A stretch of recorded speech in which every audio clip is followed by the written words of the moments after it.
Защо използваме агротекстил и какви са предимствата в градината? Изгледайте видеото до края. Тук е много важно да стане ясно, че в клипа няма да се говори за мулчиращото фолио, а единствено за агротекстилът, който е съвсем различен продукт. Тази материя има 3 изключително важни предимства. Първо, пести ни много вода.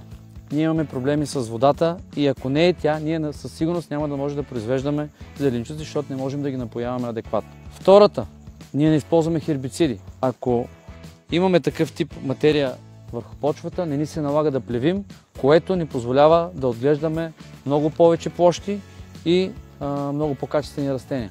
И трето, тази материя не се разгражда за 1, 2 или 3 години.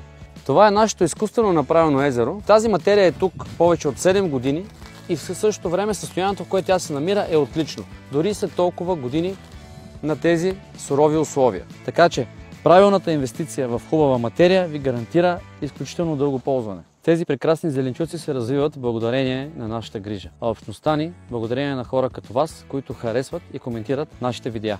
Благодаря на всички, които са го направили и на тези, които ще го направят сега.